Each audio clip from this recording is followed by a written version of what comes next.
कि वोटर का मालिकाना या देश के नागरिकों का मालिकाना और आरक्षण दो बातें हैं।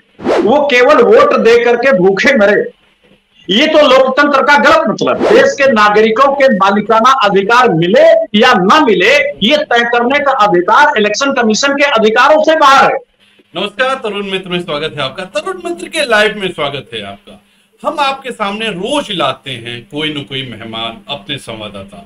आज हम आपके सामने लाए हैं, आप लोगों से मिलाने लाए हैं एक राजनीतिक समीक्षक, एक ऐसा समाजसेवी जिसने आपके लिए, हमारे लिए बहुत सोचा है, सोच कर रखा है, निश्चित तौर पर हमारे अच्छे के लिए सोचा हुआ।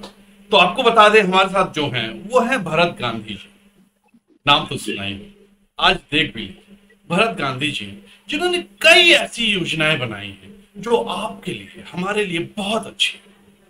आज उन्हीं से बात करेंगे और पूरा वीडियो सुनिएगा, आपको अच्छा लगेगा। आपको लगेगा कोई तो है जो बिना मतलब के आपके लिए सोचता है, हमारे लिए सोचता है। हमारे साथ हमारे मेहमान तो नहीं, हमारे अपने कर्मवीर होंगे साथ। तो स्वागत है भरत गांधी जी का। गांधी साहब क्या बोलेंगे, ये क्या चल रहा है? भारत की जनता वोटर या मालिक, ये हमारा आज का है टाइटल। बस इसी लाइन पर आपसे जानना चाहेंगे, वोटर है या मालिक? एक विश्वात्मा सर से एक सवाल है जो अहम है। सर आपसे एक सवाल ये था कि आपने जो आधार कार्ड है पूरा देश लेके चल रहा है, बैंक से लेके आज की डेट में अगर मरना है, आपको जन्म प्रमाण पत्र से लेके मृत्यु प्रमाण पत्र तक बनवाना है तो आधार कार्ड के बिना नहीं बन सकता है। आधार कार्ड पे आपकी भी बहुत बड़ी भूमिका रही है सर। आपने सैकड़ों सांसदों को ट्रेनिंग दिया है। ये आधार कार्ड का फंडा क्या है और आपका सर ये जो 8,935 रुपया हर व्यक्ति को मिलने वाला है, इसका राज क्या है सर? ये बहुत बड़ी चीज होगी। आज तक किसी चैनल ने, किसी पत्रकार ने, किसी ने इसका जिक्र नहीं किया होगा। तो सर आधार कार्ड क्या है और 8,935 रुपए का राज क्या है सर? कृपया बताएं सर। देखिए, करमवीर जी एक बहुत बड़े पत्रकार हैं भाई, तो इन्होंने कई सवालों को छोटे हैं सर, एक बंडल में बना के हमें कई सवाल एक साथ परोस दिए हैं। तो मैं एक एक को बहुत संक्षेप में उनका उत्तर देता हूं। पहले तो मैं एक डिफरेंस बता दूं कि वोटर का मालिकाना या देश के नागरिकों का मालिकाना और आरक्षण दो बातें हैं। इसको समझने के लिए मैं आपको ये बताऊंगा, इसके बाद मैं बताऊंगा कि आधार कार्ड जो देश में लागू हुआ उसमें मेरी क्या भूमिका है और उसके साथ क्या दुष्प्रचार किया गया है, जो क्या तथ्य छिपाए गए हैं देश में, वो बात भी बताऊंगा। और जो 8,500 रुपया आजकल राहुल गांधी जी या के देश के कई राजनेता बोलने लगे हैं कि लोगों को मिलना चाहिए, ये संसद में ये प्रस्ताव हमने ही पेश किया कराया था। तो वो बात भी मैं बताऊं। आधार कार्ड में हमारी क्या भूमिका है, देखिए हम लोग जानना चाहते हैं जी। बहुत लोगों को नहीं मालूम है कि देश में जो आधार कार्ड लागू हुआ उसमें विश्वात्मा यानी भरत गांधी की भूमिका है और मेरे अकेले की भूमिका है। बाकी लोग तो छलवत किए। हमने 2004 में, 5 में, 6 में, 7 में बहुत सारे सांसदों को यह समझाया कि देश में अनाज पैदा हो रहा है, वो लोगों को मिल नहीं रहा है, सड़ जा रहा है। कपड़े पैदा हो रहे हैं, वो एक्सपायर हो जा रहे हैं, लोगों को पहनने को नहीं मिल रहा। दवाइयां पैदा हो रही हैं, एक्सपायर हो जा रही, दवाइयां खाने को नहीं मिल रही, लोग मर जा रहे हैं। देश में सीमेंट का कमी नहीं है, सरिया की कमी नहीं है, लेकिन मकान नहीं मिल रहे। तो हमने ये कहा कि देश के मालिक की यह दुर्दशा इसलिए है कि उसको मालिकाना हक आज तक नहीं मिला। तो आप देश में देश के समस्त वोटरों को देश का मूल मालिक मान लीजिए और देश में मशीनों के परिश्रम से जो धन पैदा हो रहा है, जो प्राकृतिक साधनों से जंगल जमीन से धन पैदा हो रहा है और जो कानूनों की मौजूदगी से धन पैदा हो रहा है, ये धन कैलकुलेट करके गणित लगा के देश के वोटरों को वैसे ही दे दीजिए जैसे किराएदार 1 तारीख को मकान मालिक के पास जाता है और नोटों की गड्डी पकड़ा देता है। तो जो किराएदार है देश की संपत्ति का, वो मालिक यानी वोटर के पास जाए, एक गड्डी पकड़ा दे कि भैया आपकी संपत्ति हमने कब्जा कर रखी है, और वो जो कब्जा किया है रजिस्ट्री करा के हम उसका किराया दे रहे हैं। तो इससे देश के हर वोटर को पैसा मिलने लगेगा। जब हमने ये प्रस्ताव पेश किया था 2005 में, तो उस समय औसत आमदनी की आधी रकम 3,500 पड़ती थी। आज वो रकम पड़ती है 8,435 रुपया। तो 8,435 आज की कीमतों पर देश के वोटर को मिलने लगे जिस दिन कानून बनाकर, तो समझिए कि देश का वोटर, देश का नागरिक आज मालिक बन गया। तो अभी मकान मालिक के मकान को किराएदार ने कब्जा तो कर लिया है, लेकिन किराया नहीं दे रहा है। मानता तो है कि हाँ आप मेरे मालिक हो, लेकिन जब वो 1 तारीख को किराया मांगने जाता है तो कहता है अरे कुछ काम धाम करो, मैं किराया दूंगा तो शराब पी जाओगे, निकम्मे हो जाओगे, अरे कोई परीक्षा पास करो, योग्यता हासिल करो। ये बताइए कि किराएदार क्या मकान मालिक को किराया देने से पहले इस तरह की बातें कर सकता है क्या? आपने इसके लिए क्या किया कि जनता जागरूक हो जाए, जनता आवाज उठाए, या आपने इसके लिए कहीं सदन में या कहीं कोई आवाजें उठाई, किसी से, राष्ट्रपति से, या कहीं कुछ बात की? तुषार जी इसमें एक क्वेश्चन क्लब करना चाहता हूँ सर के लिए कि 8,435 का जो आंकड़ा है ये कहाँ से आया? क्या संसद में कोई बिल इसमें पास हुआ, पेश किया गया मनमोहन सिंह सरकार में या मोदी सरकार में, और उसमें हुआ क्या? वो कहाँ अटका हुआ है, उसके पीछे की वजह क्या है सर? जी बताइए। मैं आपको बता दूं कि जब हमने 2005 में लगभग 350 सांसदों को इस बात के लिए गोलबंद किया कि जो वोटर आपको दिल्ली भेजा है उसके प्रति आपकी कोई न कोई जिम्मेदारी तो है, वो केवल वोट दे करके भूखे मरे, ये तो लोकतंत्र का गलत मतलब। इसको लूट तंत्र कह सकते हैं लेकिन लोकतंत्र नहीं कह सकते। मैं आपको बताऊं कि 350 से ज्यादा सांसदों ने मेरे इस निष्कर्ष पर सहमति दी। उन्होंने 137 सांसदों ने लोकसभा में, राज्यसभा में नोटिस दिया। ये घटना 2004, 2005, 2006 की है। और जब नोटिस दिया तो लोकसभा में स्टैंडिंग कमेटी होती है, कमेटी ऑन पिटीशंस, तो उसने इसकी जांच पड़ताल शुरू करी। जब जांच पड़ताल शुरू करी तो उसमें वित्त विभाग, भारत सरकार के जो रेवेन्यू मंत्रालय है, फाइनेंस मिनिस्ट्री है, उसने आपत्ति किया कि हम इससे सहमत नहीं है। इलेक्शन कमीशन ने आपत्ति किया कि यह भारत के संविधान के अनुच्छेद 328, 29 और 26 का उल्लंघन है। तो जब यह बात आपत्ति आई तो वो मेरे पास आई कि भाई आप इस पर जवाब दीजिए। तो डॉक्टर सुभाष कश्यप, जो देश के सबसे बड़े संविधान विशेषज्ञ हैं, उन्होंने राज्यसभा में अपनी रिपोर्ट सबमिट किया कि इलेक्शन कमीशन को यह अधिकार ही नहीं है कि देश के नागरिकों के मालिकाना अधिकार मिले या ना मिले, ये तय करने का अधिकार इलेक्शन कमीशन के अधिकारों से बाहर है। इलेक्शन कमीशन के केवल इतना काम है कि वो निष्पक्ष चुनाव कराए, बस। और अर्थशास्त्र के तौर पर यह संभव है कि नहीं, व्यवहारिक है कि नहीं, ये उचित है कि नहीं, इसके लिए डॉक्टर भरत झुनझुनवाला, जो हार्वर्ड यूनिवर्सिटी के बहुत बड़े प्रोफेसर हैं, पत्रकार भी हैं, अर्थशास्त्र पर लिखते हैं, उन्होंने एक रिपोर्ट राज्यसभा सचिवालय को सबमिट किया और यह कहा कि ये जो वोटरशिप, देश की वोटर के औसत आमदनी की आधी रकम है, ये लोगों को देना व्यवहारिक है, ये उचित है और आज की जरूरत है। और ये जो विश्वात्मा भरत गांधी जी का याचिका है, मैं इसका समर्थन करता हूं।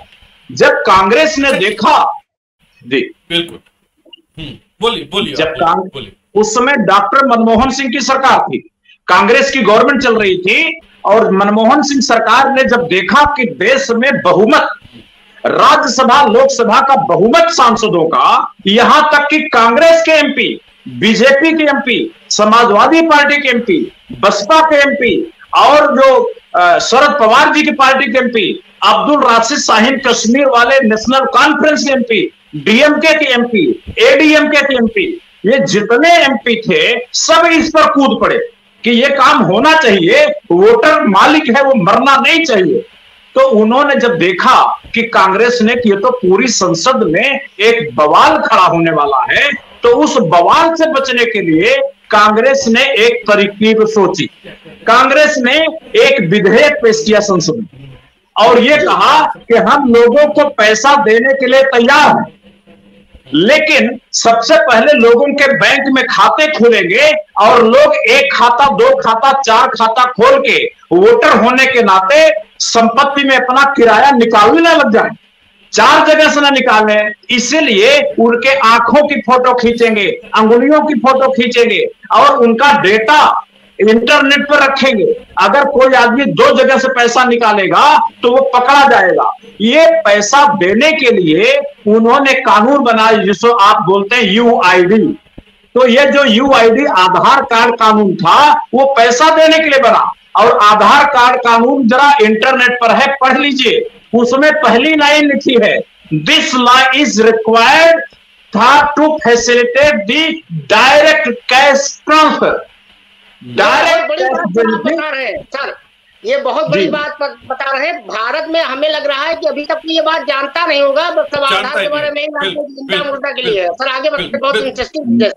मेरा कहना करमवीर जी इंटरनेट पर अभी भी लिखा है, यूआईडी एक्ट पढ़ लीजिए। अब तो वो विधेयक कानून बन गया है और वो आधार कार्ड हमारी आपकी जेबों में है। उसमें पहली लाइन लिखी है। बिल्कुल। एक सवाल मैं रुकूंगा। क्या दुनिया के किसी और मुल्क में ये हिसाब है? क्योंकि कई मुल्क ऐसे हैं जो हमारे लेवल के आते हैं आर्थिक स्थितियों में, सेम पोजीशन होती है उनकी भी। क्या वहां ये है ऐसे पोजीशन की खाली ये यहीं पर सोचा जा रहा था आपके द्वारा? देखिए मैं पहले तो आपने पहले वाले प्रश्न को पूरा कर लूं, इसके बाद ये अंतरराष्ट्रीय जिससे आपके जो श्रोता हैं उनका कंसेप्ट क्लियर होगा। तो ये जो आधार कार्ड आया था ये पहचान पत्र नहीं था, पहले तो समझ लीजिए। ये आइडेंटिटी कार्ड नहीं था कि आप जेब में रख के घूमेंगे। ये इसलिए आया था कि इस कार्ड के माध्यम से लोगों के खाते में पैसा जाएगा। ये बात 2008 की है। संसद में प्रस्ताव पेश हुआ 2005, 6, 7 में और 8 में यूआईडी का बिल आया और ये कानून बना। तो ये पैसा देने के लिए आधार कार्ड बना था कि देश के समस्त लोगों के अकाउंट में डायरेक्ट सरकारी खजाने से पैसा जाएगा। वो पैसा दो जगह से लोग ना निकाल ले, इसको रोकने के लिए आधार कार्ड दिया गया। लेकिन ये बात नेताओं ने छिपाया, ये बात मीडिया ने छिपाया, ये बात सब जगह छिपाई गई। जबकि यूआईडी एक्ट में लिखा गया कि डायरेक्ट कैश बेनिफिट को फैसिलिटेट करने के लिए cash benefit, direct cash benefit DBT को फैसिलिटेट करने के लिए आधार कार्ड कानून जरूरी है। ये बात इग्नोर कर दी गई और 2009 में लोगों को कार्ड मिलने शुरू हो गए। 2010 में फूड सिक्योरिटी बिल बनाया गया कि जब तक इतनी बड़ी रकम यानी औसत आमदनी की आधी रकम हम नहीं दे पा रहे हैं तब तक लोगों के खाने की गारंटी लेते हैं और बिना परिश्रम के। जैसे मकान मालिक को ये कहा गया कि आपके फ्लैट का किराया तो 10,000 रुपए बनता है, लेकिन भाई मकान मालिक जी हम 10,000 रुपए जब तक आपको नहीं दे पा रहे हैं हर महीना तब तक 5 किलो अनाज देंगे, तो आप 5 किलो अनाज में जिंदा रहना। तो उन्होंने ये फूड सिक्योरिटी बिल, खाद्य सुरक्षा अधिनियम जो 2010 में बना, वो हमारी ही कोशिशों के कारण बना कि भाई मकान मालिक को हम पूरा किराया नहीं दे पा रहे हैं तो चलो खाने के इंतजाम कर दें। करमवीर जी ने कहा था कि भाई ये जो 8,500 रुपए कैसे बना, इसकी गणित थी। हमने भारत की संसद में सांसदों के माध्यम से नोटिस दिलवाया कि भारत की संसद में सरकार हर साल एक बात बताती है कि जीडीपी में खेती का हिस्सा 13% है और जीडीपी में उद्योग का हिस्सा 70% है। बिल्कुल ठीक है। और देश में सर्विस सेक्टर का हिस्सा इतना प्रतिशत है। ये 3 चीज हर साल बताती है। ये रकम ऊपर नीचे, ये परसेंटेज ऊपर नीचे होता रहता है, लेकिन खेती का हिस्सा सबसे कम है, सर्विस सेक्टर का उससे ज्यादा है और उद्योग जगत का उससे ज्यादा है। दीपक गोयल ये वही गोयल जी हैं जो लोकपाल कमेटी के चेयरमैन थे, जरा ध्यान रखिएगा। ये दीपक गोयल 2011 में हमारी भी कमेटी बनी थी वोटरशिप अधिकार के लिए और लोकपाल के लिए कमेटी बनी थी, और दोनों का एक ही आदमी देख रहा था। वो राज्यसभा में अभी भी अधिकारी हैं दीपक गोयल। दीपक गोयल के नेतृत्व में आईएएस अधिकारियों की कमेटी बनी, क्योंकि नेताओं को कहा गया कि नेता पढ़े लिखे नहीं होते, अगर आईएएस अधिकारी बनेंगे तब ये पैसा वोटरों को दिया जाएगा। आईएएस अधिकारियों ने सर्वसम्मति से इस पैसे को देने पर मुहर लगा दिया 2 दिसंबर 2011 को।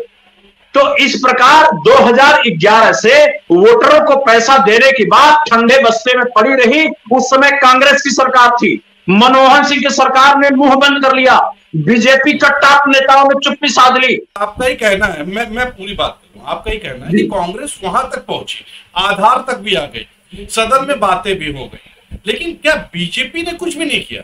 ऐसा क्यों? क्या आपकी बात वहां तक नहीं पहुंच पाई कि चीजों को आगे आप बढ़ाइए? कांग्रेस बढ़ा चुकी थी, उनकी सरकार जा चुकी थी। ये सवाल यहाँ पर मेरा जो पिछला सवाल था कि बाकी जगहों पर, बाकी मुल्कों में क्या ऐसा कुछ है? जी, किन देशों में? मैं आपको पहले अंतरराष्ट्रीय सवाल के जवाब दे दूं, तब इस पर आता हूं कि बीजेपी ने कुछ क्यों नहीं किया। 2 सवाल हैं। तो पहले तो मैं बताऊं कि ये आपके इस प्रश्न पर संसद की कमेटी ने बड़ा रिसर्च किया कि दुनिया के किन किन देशों में लोगों को डायरेक्ट पैसा मिल रहा है और उस डायरेक्ट पैसा देने का नतीजा क्या हुआ। फिर मैं पूछूंगा किस वाली संसद में, कांग्रेस वाली कि बीजेपी वाली, ये भी बता दो। नहीं, ये बात 2010-11 की है, तो कांग्रेस वाली। हाँ, तो कांग्रेस मेरी जनता 2010-11 मेरी जनता उन्होंने भी जानना चाहता है जी। इस पर एक रिसर्च कंडक्ट किया राज्यसभा सचिवालय और संसद के लोगों ने मिलके एक रिसर्च कंडक्ट किया कि अगर भारत के लोगों को पैसा दिया जाए तो क्या दुनिया के और देशों में पैसा दिया जा रहा है कि नहीं दिया जा रहा, और अगर दिया जा रहा है तो वहां रिजल्ट क्या आया। तो ये नतीजा आया कि दुनिया 2010 में 3 देश में पैसा मिल रहा था। कौन देश थे? एक देश था ब्राजील, और दूसरा देश था अलास्का, और तीसरा देश था नामीबिया। मेरा दूसरा सवाल जो था, वर्तमान सरकार से आपकी कोई बात हुई? ये जो अन्ना आंदोलन हुआ था ये भ्रष्टाचार के विरुद्ध नहीं था। आप ध्यान रखें कि इस पर जन लोकपाल पर जो संसद में रिसर्च हुई है वो पेपर पढ़िए।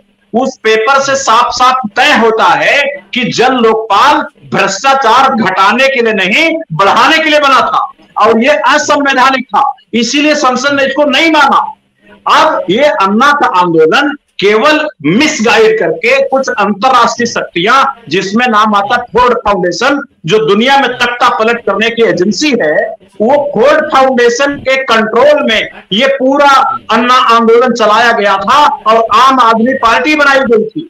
इसके पीछे लंबा हाथ था कि भारत में कांग्रेस का तख्ता पलट करके लोकतंत्र को लोकतंत्र नहीं बनने दिया जाए।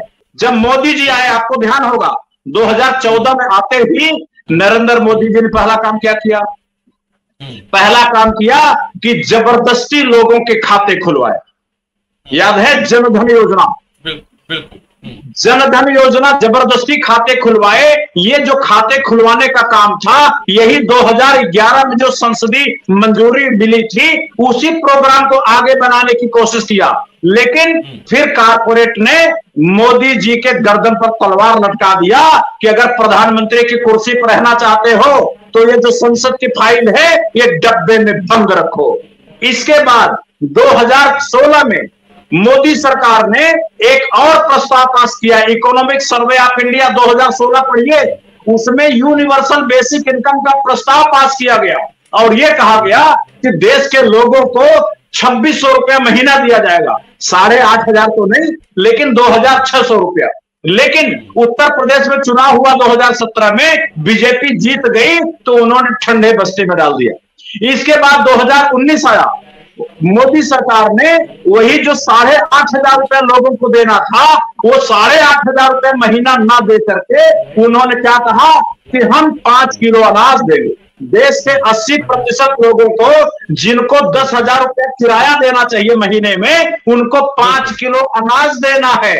और ये कहना मकान मालिक जी आपको किराया नहीं दूंगा, 5 किलो अनाज लो जिंदा रहो। ये बात डेलिबरेटली सोच समझ के भारतीय जनता पार्टी सरकार ने इसको नहीं लागू किया।